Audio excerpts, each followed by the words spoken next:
There are a number of questions that people raise about the book of Job. Why is no answer given to the question of why the righteous suffer? Why does Yahweh not comfort Job? Why does Yahweh not let Job know about the test recounted in chapters 1 and 2? Why does Yahweh not defend his own justice directly? And why does Yahweh ignore much of what Job has said? These questions are often based upon assumptions that the book of Job is about the question of why do the righteous suffer, or about directly, is God just?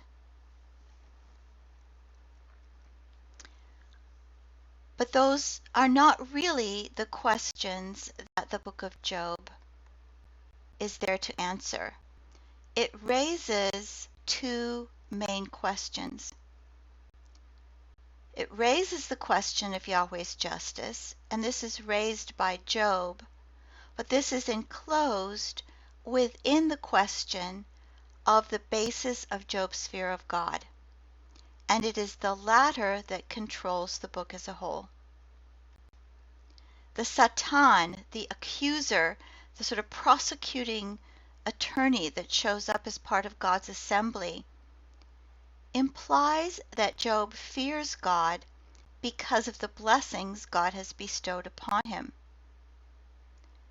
This question of Job's motivation, placed in the prologue and resolved in the epilogue, is not incidental to the book, but remains in the background the entire time, even while Job is bringing a lawsuit against Yahweh, and the friends are trying to convince Job to turn to Yahweh and ask for mercy.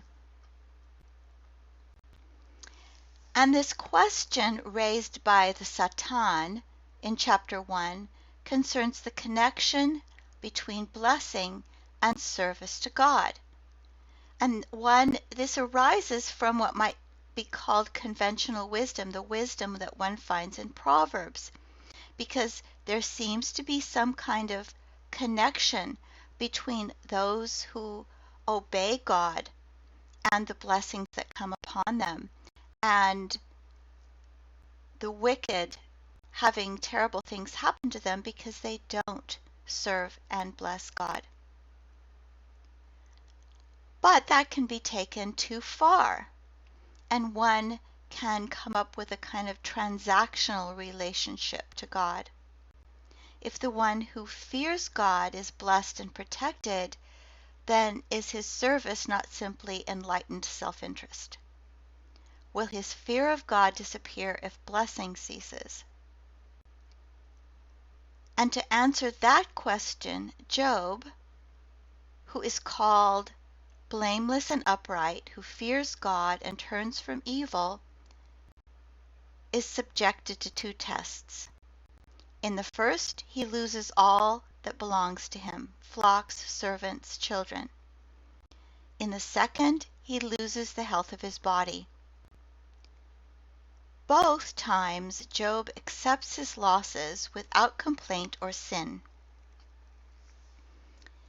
And it is commonly maintained that the test ends with Job's words and the narrator's comment into verse 10. Job has accepted his misfortune with resignation and piety. This should be the end of the test, since Job has not sinned with his lips and the Satan is not mentioned again. However, even though Job has passed the two tests, this does not necessarily mean that the matter is concluded, because there is still the possibility that Job will fail, and the euphemism bless God, which really means to curse God, this possibility remains because he is still on his ash heap. He is still deprived of his possessions and his well-being.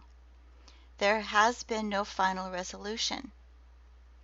The continuation of Job's suffering creates a tension that is not resolved until the end. As long as blessing is withheld from Job, he may yet grow discouraged and prove the assessment of the Satan that he serves and fears Yahweh out of self-interest. And this openness of Job's choices is signaled by his change in attitude between 2 verse 10 and chapter 3. It is sort of the relentless nature of God's visitation that brings despair upon him and makes him long for death. And we can think of this as happening in people we know, people who have been subjected to long suffering. If one has hope that the suffering will end, one can remain buoyant to a certain degree. But if there's no end in sight, is there the temptation to turn to despair? There may also be an effect of the actions of the friends because they sit silent. Now, it's possible that this is sensitivity, and it is often assumed that the friends are offering sort of clumsy comfort, even though the fact that Job accuses them of being miserable comforters more than once. But by their attitude, they may be signaling to Job their belief in his guilt and his loss of honor in the community, which is sort of a third loss or test. So Job begins a lament in which he curses not God, but the day of his birth, wishing that that day had never happened. But the only way that can be true is to have the day removed from creation. And his following words tend to counter or attempt to counter God's acts of creation. If he can get rid of that day, Job would become non-existent and therefore not be suffering. And so we see some parallels between Job's words and Genesis 1. Job asks that the day of his birth be darkness, sort of countering God's creative act of bringing light into being and separating the light from the darkness. Job wishes that the night of his conception not rejoice among the days of the year, in the numbers of the months let it not come, which in a sense counteracts God's creation of lights to separate between the night and be for seasons and for days and for years.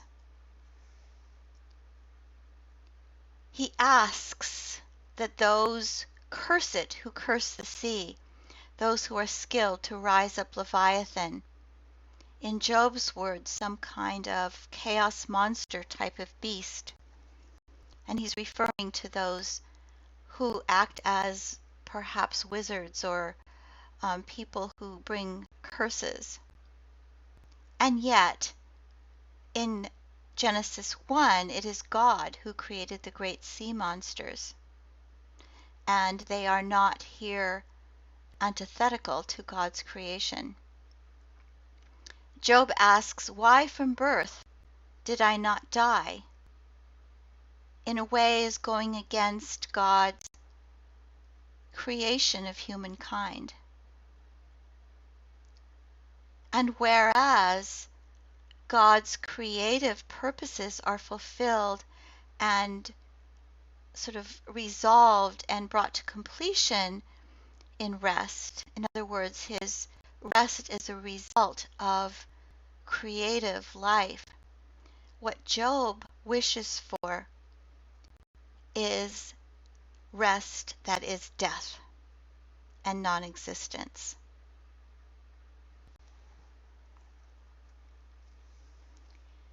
In all of this, there are lots of themes of dark and light. And one can see perhaps that as Job talks about darkness, in Yahweh's first speech in chapter 38, there is frequent mention of light. So Job says, "Let the day on which I was born perish, and the night that said a man is conceived. Let that day be dark. Let not God seek it from above, and let not light shine forth upon it. Let darkness and deep shadow redeem it. Let clouds dwell upon it. Let the bitter darkness of the day overwhelm it. Let gloom take that night. Let the stars of twilight be dark. Let it look eagerly for the light, and there be none. And let it not see the eyelids of dawn." Yahweh responds eventually, "Did you ever in your life command the morning? Did you cause the dawn to know its place? Where is the way that light dwells? And darkness, where is his place? What is the way to the place where the light is distributed, or where the east wind is scattered upon the earth?"